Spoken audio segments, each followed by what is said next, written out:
Siyoni shemeza Imana, shemeza umwungere wawe, mu ndirimbo n'imbyino. Nihubaho kumuhaye, niwe mwami rudasumbwa, agenza ingabo zose. Ishingiro ry'uko wamuhaya, niwo mukatubeshaho, niwo twashikirijwe.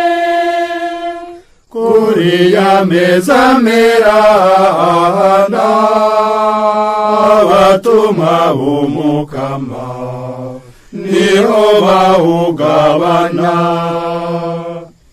Impundu nisamirane, inzamba nizasirane, twuzura gahimbare.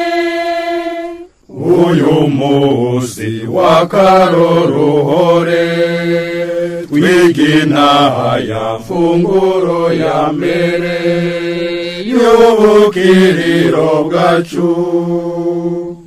Kuraya meza ya Kristu, n'isezerano nshasha, irangizi ya kera.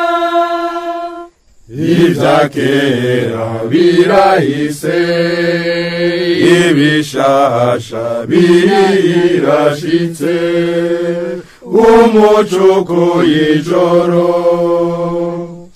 Ibyo Kristu yaranguye, yategetse ngo bigirwe, babariwe bibuka. Ayo majambo merana, kumukate n'umuvinyu, niyaduhurukiza. Nituvyemere ba Kristu, umukate n'umuvinyu, vyahindutse Yesu Kristu. Nibiyobera abahinga, nibisiga amaso yacu, ariko tuvyemere. Muri vyo bishusho bidasa, bihishije n'inganji, Kristu mwami wa bose. Umubiri wiwe n'ifungurwa, amaraso n'ikinyobwa, Kristo ari muri vyombi. Umwuga wese uko ari, n'amanyurwa n'agaburwa, ntawigera amuvuna. Umwamuro nk'uko ashaka, igihumbi ni kwa kundi, yamara ntibamumara. Abeza baramuronka, ababi nyene kwa kundi, yamara ntibanganya.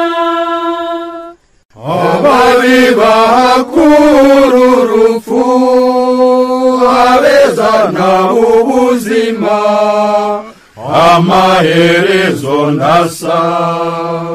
Iyi hozi yimanyuwe, nugira ukwemera guke, aba wese mukimanyu, nko muri hostiya yose.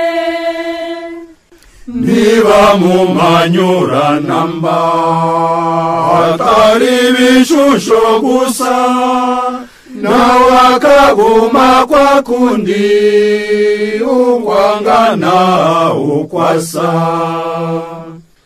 Uyu mukate w'ijuru, wabakiri ku rugendo, wabana b'Imana, suwo guterera intozo. Yezu mwungere mwiza, wewe mukatu